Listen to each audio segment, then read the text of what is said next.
Welcome back to 4 Vlogs. ఈ రోజు మన టాపిక్ వచ్చేసి ఇండియా వర్సెస్ పాకిస్తాన్ అండ్ మన మోస్ట్ ప్రీమియర్ గెస్ట్ వచ్చేసి రాజా సతీష్. లాస్ట్ టైం 38,000 వ్యూస్ ఇచ్చి చాలా థ్యాంక్స్. మీ వల్ల మా ఛానల్ బాగుంటుంది. Thanks Satish first of all అన్నా.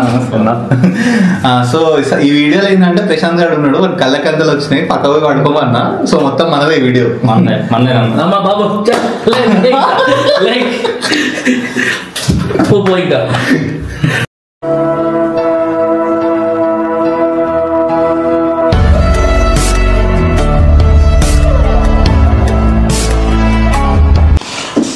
గాయ్స్ యాక్చువల్లీ నేను నార్మల్ మ్యాచెస్కి నేను అట్లాంటి ఇండియన్ పాకిస్తాన్ మ్యాచ్ అయితే కళ్ళు పోయినా కూడా వీడియోలో ఉండాల్సిందే. బాగా ఎక్సైట్మెంట్ ఫీల్ అవుతుంది. అది ఇండియా మొత్తం వెయిట్ చేసేది ఒకటే ఒక మ్యాచ్ కోసం. అది ఇండియా కూడా కాదు, వరల్డ్ మొత్తం కూడా వెయిట్ చేసేది ఇండియన్ పాకిస్తాన్ రైవల్రీ మ్యాచ్ కోసం. 2017 మ్యాచ్ ఎవరు మర్చిపోయినా ఇండియా ఫ్యాన్స్ ఎవరు మర్చిపోరు. అలాంటి మ్యాచ్కి మేము ఇప్పుడు 2025లో ఆన్సర్ ఇచ్చే అవకాశం ఇండియాకు ఉంది. నార్మల్ అవకాశం కాదు. ఈసారి దెబ్బ కొడితే ఇంక పాకిస్తాన్ వాళ్ళ ఇంట్లో కూర్చొని బ్లాంకెట్ కప్పుకునే ఛాన్సెస్ ఇచ్చింది. నాకౌట్ డైరెక్ట్లీ మ్యాచ్ ఓడిపోతే పాకిస్తాన్ మ్యాక్సిమం 90%, 99.5% నాకౌట్ అయ్యే ఛాన్సెస్ ఉన్నాయి. అసలు ఈ మ్యాచ్ గురించి అట్ ద సేమ్ టైం ఈ పిచ్ గురించి at the same time performance గురించి ఇవన్నీ కూడా ఈ వీడియోలో డిస్కస్ చేస్తాం 1 by 1. Welcome to 4 Vlog. నేను మీ ప్రశాంత్. సతీష్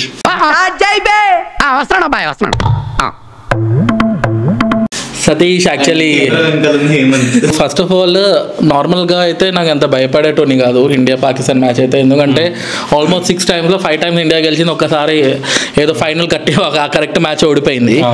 బట్ ఈసారి ఏంటంటే కొంచెం భయం అనిపిస్తుంది. ఎందుకంటే టీమ్ మన పర్ఫార్మెన్స్ అలానే ఉన్నాయి పాస్ట్ కపుల్ ఆఫ్ మంత్స్ నుంచి. లాస్ట్ మ్యాచ్ కూడా మనం గమనిస్తే 35-5 ఉన్న టీమ్ 35కి 5 wickets పడిపోయింది. ఆడ నుంచి మనం 220 దాకా కొట్టించాము. అండ్ బౌలింగ్ పర్ఫార్మెన్స్ చూస్తే సమీ ఒక్కడే 5 wickets తీసాడు. దాని తర్వాత Axar Patel 2, Jadeja 2, Harshit Rana. At the same time ఇంతలో అంటే సేమ్ టైం మన బ్యాటింగ్ పర్ఫార్మెన్స్ కూడా చూసుకుని ఒక్కొక్కటి మాట్లాడతాం లాస్ట్ మ్యాచ్ గురించి. ఇప్పుడు ఆ మ్యాచెస్ ఏమి ఇంప్రూవ్మెంట్ చేసుకుంటాం కూడా మాట్లాడతాం. అసలు బేసికల్గా నీకు ఎట్లా ఏమనిపిస్తుంది? టఫర్ ఉంటుందా ఈసారి? చెప్పు, ఏదో ఒక్కటి చెప్పు. సో బేసికల్గా Pakistan India match especially ICC టోర్నమెంట్స్లో ఫ్రమ్ ద లాస్ట్ 15 years చూసుకుంటే especially most of the matches 50 over matches అన్నీ వన్ సైడెడ్ అయినాయి. T20 మ్యాచెస్ కొంచెం లాస్ట్ 2 yearsలో కొంచెం బాగా అయినాయి. అపార్ట్ ఫ్రమ్ దాట్ పాకిస్తాన్ గెలిచిన ఒక్క ఫైనల్ కూడా మోస్ట్ ఆఫ్ ద మ్యాచ్ వరకు వన్ సైడ్. సో 50 overలో India Pakistan most of the time one సైడే ఉంటుంది. అండ్ ఇండియన్ టీమ్ పర్ఫార్మెన్స్ మరీ అంత బ్యాడ్ అయితే కాదు. పాకిస్తాన్ టీమ్ పర్ఫార్మెన్స్ కూడా మనం లాస్ట్ మ్యాచ్ చూసాం. దే ఆర్ ఆల్సో చాలా బ్యాడ్గా ఆడారు లాస్ట్ మ్యాచ్. అసలు ఇంటెంట్ కూడా చూపించలేదు కనీసం. సో ఇండియాకి అక్కడ 5 wickets తర్వాత టుక్ లాంగ్ బ్రేక్. అంటే ఆల్మోస్ట్ 180 runs పార్ట్నర్షిప్ వాళ్ళు చేశారు. నాకు తెలిసి ఇండియా మీద బంగ్లాదేశ్ ఫస్ట్ టైం అంత పార్ట్నర్షిప్ ఏ వికెట్ కైనా ఫస్ట్ వికెట్ కాదు 10th wicket దాకా అదే హోటల్ ఫస్ట్ పార్ట్నర్షిప్. మనం అందరం సమీ రికార్డ్ గురించి మాట్లాడడం, ఇది ఒక రికార్డ్ కూడా బంగ్లాదేశ్ తీసుకుంది. Going in to this match India కన్నా పాకిస్తాన్ మీదే మోర్ ప్రెజర్ ఉండబోతుంది. ఎందుకంటే ఆఫ్టర్ ఆల్మోస్ట్ 20 years తర్వాత పాకిస్తాన్ ఒక ఐసీసీ టోర్నమెంట్ హోస్ట్ చేస్తుంది. ఫస్ట్ మ్యాచ్ ఓడిపోయారు. This is a virtual.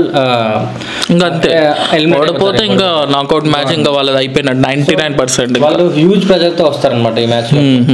So India ఏంటంటే already they one match.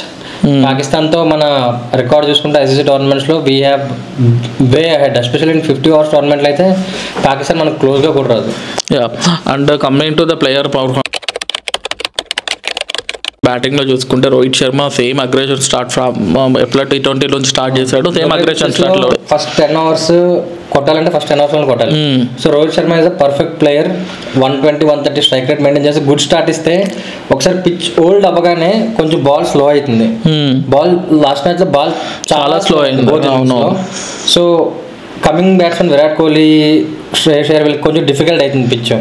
So Rohit Sharma aggression start ఇవ్వాలి, ఖచ్చితంగా ఇవ్వాలి. And perfect situation. మన ఓపెనర్ చూసి ఓకే శుభన్ గిల్ మెల్లగా ఆడుకొని స్ట్రైక్ రేట్ లాస్ట్ లోపల తీసుకుని వచ్చేసి ఇద్దరు పర్ఫెక్ట్ సెట్ మ్యాచ్. బట్ అటు సైడ్ చూసుకుంటే ఓపెనర్ బాబర్ ఆజమ్ అంత ఫామ్ లో లేడు. ఇంకా అతను కొద్ది లాస్ట్ టైం చూసుకున్నా కూడా ఫకర్ జమాన్ లేడు. లాస్ట్ టైం ఇండియా మీద 100 చేశాడు. అంటే సేమ్ టైం సెకండ్ ఆర్డర్ చూసుకుంటే మనకి విరాట్ కోహ్లీ ఎట్లా వాళ్ళకి రిజ్వాన్ అట్లుండు. బట్ ఇక్కడ చూసుకుంటే విరాట్ కోహ్లీ ఆ 5th స్టెంప్ బాల్ ఇంకా దరిద్రము ఇడిచిపెట్టలేదు అనిపిస్తుంది. అవును, విరాట్ కోహ్లీ విడిచిపెట్టలేదు. విరాట్ కోహ్లీ కానీ పాకిస్తాన్ అనగానే ఓడిఎస్ లో still Virat Kohli is number 1 కాకుండా టాప్ బ్యాట్స్మెన్ రైట్ నౌ.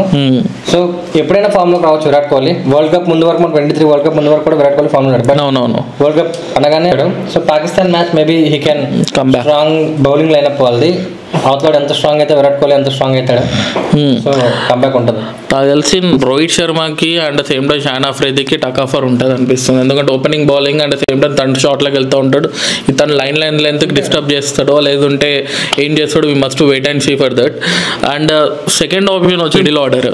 మన ఇండియా మిడిల్ ఆర్డర్ ఏంటంటే ఇంతవరకు స్టేబుల్గా అసలు ఒక స్టేబుల్ లైన్ లేదు. మనకి లాస్ట్ టైం ఎప్పుడైనా చూసుకుంటే ఒక రైనా యువరాజ్ అట్లా స్టేబుల్గా ఉండేది. బట్ ఇప్పుడు చూసుకుంటే ఎవరు ఎప్పుడు వస్తారు అంటే పిచ్చి తగ్గట్టు కాదు, ఎప్పుడు మారుస్తూనే ఉన్నారు. సో స్టేబుల్ లైనప్ అంటే Rohit Gill, Kohli, Shreyas, KL Rahul, this is then Hardik Pandya, Axar, జడేజాలో వెళ్తారు. కానీ లాస్ట్ మ్యాచ్ ఏంటంటే లెగ్ స్పిన్నర్ ఉండడం వల్ల అక్షర్ పటేల్ కొంచెం ముందుగా పంపించారు అనమాట. సో అక్షర్ పటేల్ అంటే లిటరల్లీ నీకు బాల్ ఏం కనబడితే గో ఫర్ హిట్టింగ్ అని చెప్పి పంపించారు. లెగ్ స్పిన్నర్ ఉండడం వల్ల కొంచెం శుభ్మన్ గిల్ కూడా శ్రేయస్ అయ్యర్ యాక్చువల్గా స్పిన్ బాగా ఆడతాడు. బట్ కొంచెం తను అవతల బౌలింగ్ బాగా వేయడం వల్ల జన సమ్ రీజన్స్ వల్ల అక్షర్ని పంపించారు. And this time good middle order. Shreyas Iyer మనం లాస్ట్ మ్యాచ్ పెర్ఫామ్ చేయలేదు. బట్ లాస్ట్ సిరీస్ మనం ఏదైతే ఇంగ్లాండ్తో ఆడామో దాంట్లో చాలా మంది పెర్ఫార్మెన్స్ చేశాడు శ్రేయస్ అయ్యర్. కేఎల్ రాహుల్ గురించి తెలిసిందే బాగా ఆడతాడు. బికాజ్ మన ఇంతవరకు మన బ్యాటింగ్ పర్ఫార్మెన్స్ అంత బాగా అంటే అంత లాస్ట్ దాకా రాలేదు. ఈ సెకండ్ మ్యాచ్లో ఐ థింక్ లాస్ట్ దాకా మన పర్ఫార్మెన్స్ బేసెస్ ఎంత ఉంటుందో చూస్తాం.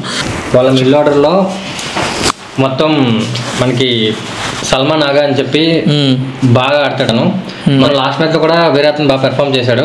మిగతా అంతా పెద్ద తెలిసిన పేర్లు కాదు. అందరూ బాబర్ ఆజం, రిజ్వాన్. బాబర్ ఆజం ప్రస్తుతం మన లాస్ట్ మ్యాచ్ తర్వాత ఈవెన్ చాలా మంది Pakistani senior players, Pakistani crowd కూడా చాలా మంది ట్రోల్ చేశారు. సో తనకు కూడా చాలా ప్రెజర్ ఉంటుంది. Rizwan obviously very good player. Salman Agha and Rizwan are the 2 players to watch for. And ఇప్పుడు చూసుకుంటే మన దాంట్లో స్పిన్ చూసుకుంటే 3R జడేజా ఉన్నాడు, కుల్దీప్ ఉన్నాడు, అండ్ సెంటర్ అక్షర్ ఉన్నాడు. ఈసారి కుల్దీప్ ఉంటాడా లేకపోతే కుల్దీప్ని రీప్లేస్ చేసే ఛాన్స్ ఏముంది? ఉంటాడు, కుల్దీప్ ఉంటాడు. ఎందుకంటే both Axar and Jadeja similar kind of bowlers. Similar kind of బౌలర్సే. కుల్దీప్ని ఖచ్చితంగా పెట్టుకుంటారు. ఎందుకంటే కుల్దీప్ ఒకవేళ 7 wickets 8 wickets డౌన్ అయిపోయి కూడా బ్యాట్ పట్టుకొని వచ్చు కనీసం. వరుణ్ చక్రవర్తి గంభీర్ ఏం చేస్తాడంటే బ్యాటింగ్ లైన్ అంత ఎక్కువ ఉంటుంది అంత. సో కుల్దీప్ ఖచ్చితంగా ఉంటాడు.